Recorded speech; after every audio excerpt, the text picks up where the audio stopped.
ఓం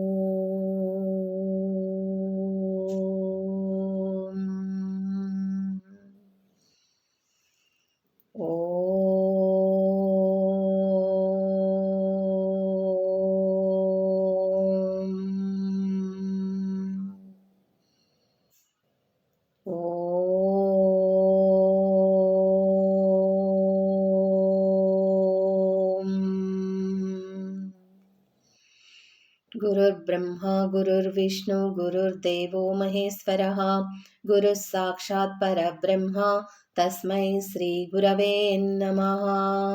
ఓం ఈ వీడియోలో మనం ఈరోజు వైకుంఠ ఏకాదశి సందర్భంగా మనమందరం కూడా వైకుంఠ ఏకాదశి రోజు ఉత్తర ద్వార దర్శనం అని అంటూ ఉంటాము. గుడిలోకి వెళ్ళి కూడా ఉత్తర ద్వారం నుంచి శ్రీ మహావిష్ణువుని ఉత్తర ద్వారంలో నుంచి వెళ్ళి ఆయన్ని దర్శించుకుంటూ ఉంటాము. అసలు ఆ ఉత్తర ద్వారం అంటే ఏంటి, ఆ ఉత్తర ద్వార దర్శనం ఆంతర్యం ఏంటో ఇప్పుడు మనం వివరంగా తెలుసుకుందాం. శ్రీ వైకుంఠ మహానగరం నిత్య విభూతి పరమపదం పరమధామము పరమ వ్యోమ అనే పేర్లతో కీర్తించబడుతుంది. వైకుంఠము అనగా ఎటువంటి దివ్యశక్తులకు కూడా లొంగనిది. తన ప్రాభవాన్ని తప్పించగల ఏ శక్తి దాని ముందర లేవు. ఈ పరమపదం శక్తి అన్ని లోకాలలో విభూతులలో వైభవాలలో తన ప్రత్యేకతను చాటుకుంటుంది. ఎటువంటి వారైనా చివరకు కోరుకునేది పరమపదాన్నే కదా. పరమపదమును మించిన ఉత్తమ స్థానం మరొకటి లేదు. పరమాత్మ తన పరిపూర్ణ పరివారంతో అక్కడ వేంచేసి ఉంటారు. వైకుంఠ నగరంలో అనంతమైన మణిస్తంభములతో నిర్మించబడిన మహామణిమండపమున మధ్యలో అన్నింటికంటే కింద కూర్మనాథుడు ఉంటాడు. అతని ఆధారం చేసుకొని మహాదిగ్గజములు ఈ బ్రహ్మాండాన్ని మోస్తుంటాయి. ఆ దిగ్గజముల మీద అద్భుతమైన మహాపద్మం ఉంటుంది. ఆ మహాపద్మం మీద అనంతమైన పాదములు గల మహాసింహాసనం ఉంటుంది. ఆ సింహాసనం మీద 1000 పడగలతో ఆదిశేషుడు విరాజిల్లుతూ ఉంటాడు. అతని పైన పరమాత్మ శయనించి ఉంటాడు. వైకుంఠానికి వెళ్ళిన వారందరూ పరమాత్మ సేవ చేయగల అదృష్టాన్ని పొందలేరు. కొందరు మహాకూర్మాన్ని చూస్తారు, మరికొందరు అష్టదిగ్గజాలను చూస్తారు. ఆ పైన మరికొందరు మహాపద్మాన్ని, మరికొందరు పరమాత్మ సింహాసనాన్ని చూస్తారు. ఆ పైన చేరుకున్న వారు పరమాత్మను సేవించినా వారిలో కూడా 100లో 1 లేదా 2 మాత్రమే పరమాత్మ కైంకర్యాన్ని నోచుకుంటారు. వైకుంఠాన్ని చేరిన ప్రతి వారు పరమాత్మను దర్శించలేరు. దర్శించిన ప్రతివారు ఆయన కైంకర్యాన్ని చేయలేరు. పరమాత్మను సేవించటానికి కావలసిన అనన్యమైన భక్తితో కూడుకున్న జ్ఞానము కలవారు మాత్రమే భగవంతుణ్ణి దర్శించుకోగలరు, సేవించుకోగలరు. ఇటువంటి అనన్యమైన భక్తితో కూడుకున్న జ్ఞానమే ఉత్తర ద్వారము. ద్వారము అనగా మనం లక్ష్యాన్ని చేరటానికి సాధనము.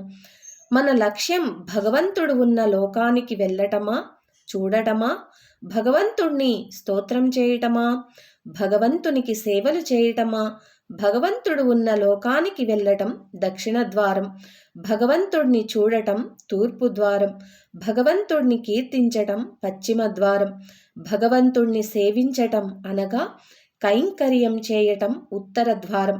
ఈ విషయాన్ని బ్రహ్మపురాణం, పద్మపురాణం, బ్రహ్మ వైవర్త పురాణాలలో చాలా వివరంగా అందించారు. వైకుంఠం చేరుకోగలగాలి అని చాలామంది కలలు కంటూ ఉంటారు. వారి లక్ష్యం వైకుంఠాన్ని చేరటం మాత్రమే.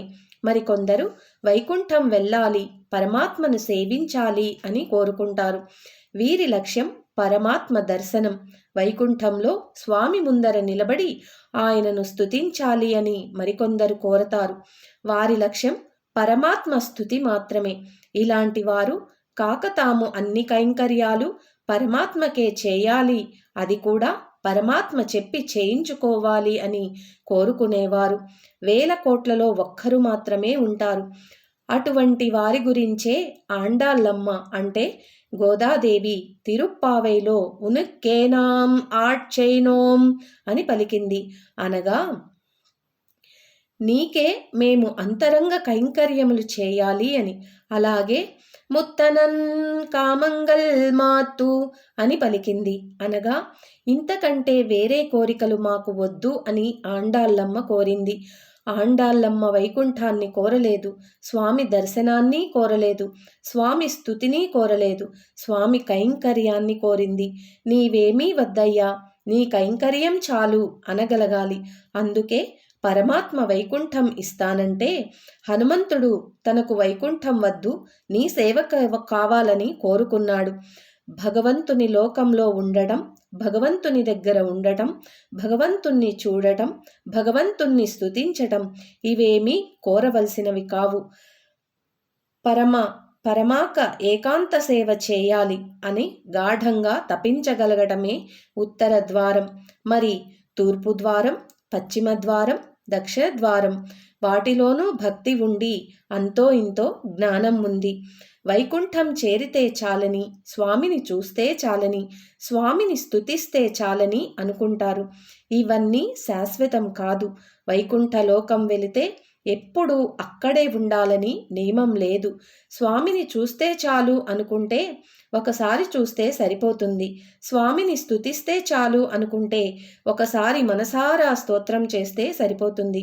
కానీ స్వామికి అంతరంగ కైంకర్యం అన్ని వేళలా చేయాలి అన్న కోరికలో స్వామి లోకం, స్వామి దర్శనం, స్వామి స్తుతి, స్వామి కైంకర్యం అన్నీ ఇమిడి ఉన్నాయి.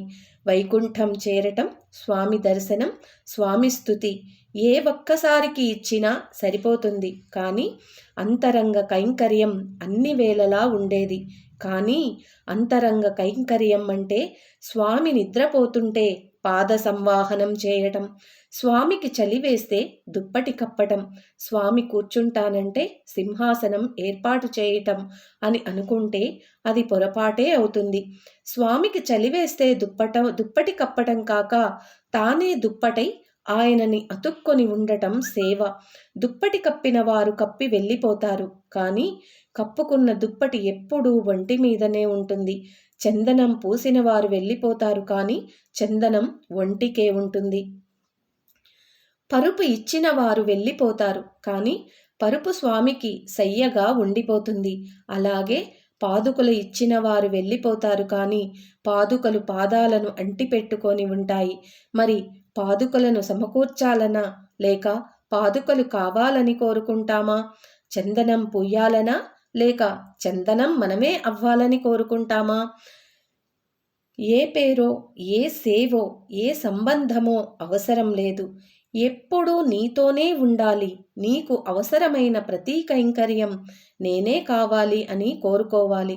అందుకే యామున మిశ్రులు స్తోత్రరత్నంలో నివాస శయ్యా ఆసన పాదుక అంశుక ఉపధాన సీతాతపా వారణాదిభిః శరీరభేదై తవ శేషతాం గతః అని చెప్పారు. అనగా ఆదిశేషుడు నీవు ఉంటానంటే తాను ఇల్లు అయ్యాడు, పడుకుంటానంటే తాను పరుపు అయ్యాడు, కూర్చుంటానంటే తాను సింహాసనమయ్యాడు, నడుస్తానంటే తాను పాదుకలయ్యాడు, తలగడ కావాలంటే తాను తలగడ అయ్యాడు, కట్టుకుంటానంటే తానే వస్త్రమయ్యాడు, చలికి దుప్పటి అయ్యాడు, ఎండకి గొడుగు అయ్యాడు. అందుకే అతనిని ఆదిశేషుడు అంటారు. అంటే మొదటి సేవకుడు. చలివేస్తే దుప్పటి ఇచ్చినవాడు సేవకుడు కాదు, తానే దుప్పటి కావాలి. ఇది వైకుంఠ ఏకాదశి నాడు ఉత్తర ద్వార దర్శనం. కృత్యోత్సవం తథా భూతం ఏకాదశ్యాం విశేషతః విశంతి మోక్షం తస్మాత్ న మోక్షోత్సవ ఇతీర్యతే. ఉత్తర ద్వారం నుంచి విష్ణు దర్శించుకునే పవిత్ర పర్వం వైకుంఠ ఏకాదశి. దీనిని మోక్షోత్సవం, ముక్కోటి అని కూడా పిలుస్తారు. పుత్రద, మోక్షద ఏకాదశి అనే పేరులు కూడా ఉన్నాయి. ఉత్తరాయణం ప్రారంభమయ్యే సమయంలో వైకుంఠ ఏకాదశి నాడు వైకుంఠ ద్వారాలు తెరుచుకుంటాయని చెబుతారు. ఉత్తర ద్వారం నుంచి ప్రవేశించి విష్ణుమూర్తిని దర్శిస్తారు. మనకు సంవత్సర కాలంలో 24 ఏకాదశులు వస్తాయి. అందులో ధనుర్మాసంలో వచ్చే శుద్ధ ఏకాదశి వైకుంఠ ఏకాదశిగా పరిగణిస్తారు. ఈరోజు శ్రీ మహావిష్ణువు వైకుంఠ ద్వారం ద్వారా సర్వాలంకార భూషితుడై తన దేవేరులతో కలిసి దర్శనమిస్తారు. ఈ అపురూపమైన దర్శనానికై దేవతలు ఉత్తర ద్వారం ద్వారా వైకుంఠంలోనికి ప్రవేశించి స్వామివారి అనుగ్రహాన్ని పొందుతారు. అంతేకాకుండా శ్రీ మహావిష్ణువు ముక్కోటి దేవతలు కలిసి భూలోకానికి విచ్చేసి తన భక్త కోటిని అనుగ్రహిస్తాడని నమ్మిక. వైష్ణవ క్షేత్రాల్లో ఉత్తర ద్వార దర్శనం పెద్ద ఉత్సవం. దక్షిణాభిముఖుడైన స్వామిని ఉత్తరం వైపున నిలిచి సేవిస్తే వెనువెంటనే అనుగ్రహిస్తాడని శాస్త్రం. నిత్యము ఉత్తర ద్వార దర్శనం ఇచ్చే క్షేత్రాలు కూడా ఉన్నాయి. మిగిలిన ఆలయాల్లో వైకుంఠ ఏకాదశి నాడు తప్పనిసరిగా ఉత్తర ద్వార దర్శనం ఏర్పాటవుతుంది. వైష్ణవ క్షేత్రాలతో పాటు శైవ క్షేత్రాలలో కూడా ఇటీవల ఆ అవకాశం కలిగిస్తున్నారు. సాగర మదన సమయంలో అమృతం మరియు హలాహలం ఉద్భవించినది ఈరోజే. హలాహలాన్ని పరమేశ్వరుడు తన కంఠంలో ధరించగా శ్రీ మహావిష్ణువు అమృతాన్ని దేవతలకు పంచి అమరులుగా మారుస్తాడు. అందువలన ఈరోజు శైవులకు విష్ణువులకు అత్యంత పర్వదినం. ఈరోజు ఏకాదశి వ్రతం చేసి శివకేశవులను పూజించి ఉపవాసం మరియు జాగరణ విధులను పాటించటం ద్వారా పుణ్యఫలాలు సంప్రాప్తిస్తాయని నమ్మిక. విష్ణు పురాణం ప్రకారం ఈరోజు ఉపవాసం తదితర విధులు నిర్వహించటం ద్వారా 3 కోట్ల ఏకాదశులు ఉపవాస పుణ్యఫలాలు దక్కుతాయని పెద్దలు చెబుతారు. ముక్కోటి ఏకాదశి రోజు సూర్యోదయానికి పూర్వం నిద్రలేచి అభ్యంగనాది కార్యక్రమాల ద్వారా శుచిగా పూజామందిరంలో శ్రీ మహావిష్ణువు లేక పరమశివుని బిల్వదళాలు, శంఖపూలు, తులసి దళాలు మొదలైన వాటితో అర్చన చేయాలి. ఉత్తరం లేదా తూర్పు లేదా ఈశాన్యం వైపు చూచే విధంగా దీపాలు వెలిగించి గృహంలో పూజాదికాలు యథావిధిగా నిర్వహించి విష్ణాలయంలో కానీ శివాలయంలో కానీ ఏర్పరిచిన ఉత్తర ద్వారం ద్వారా పార్వతీ పరమేశ్వరులు లేదా లక్ష్మీనారాయణులను దర్శనం చేసుకోవాలి. ఈ విధమైన దర్శన భాగ్యంతో పునర్జన్మ ఉండదని భక్తుల విశ్వాసం. పూజ అనంతరం పొంగలి నివేదన చేయాలి. ఏకాదశి వ్రత ప్రభావము వలన జన్మాంతరముల నుండి పట్టి పీడిస్తున్న భయంకర వ్యాధులు పీడలు తొలగిపోయి ఐశ్వర్యం మరియు సుఖజీవనం సంప్రాప్తి కలుగుతుందని పురాణవచనం. రోజంతా శివకేశవుల నామ పారాయణతో గడపాలి. శివకేశవుల మధ్య భేదం చూపురాదు. గీతోపదేశం జరిగిన రోజు కావున ఈరోజు గీతా పఠనం చేసి భగవద్గీతను దానం చేయాలి. సంతానం లేని వారు ముక్కోటి నాడు ఉత్తర ద్వార దర్శనం చేస్తే సంతతి కలుగుతుంది కనుకనే దీనిని పుత్రద ఏకాదశి అని కూడా పిలుస్తారు.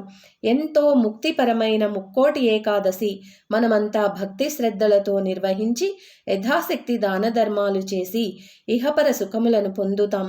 ముక్కోటి ఏకాదశి నాడు ఉత్తర ద్వారం ఉన్న ఆలయాల్లో దర్శిస్తే సమస్త మనోభీష్టాలు నెరవేరుతాయి.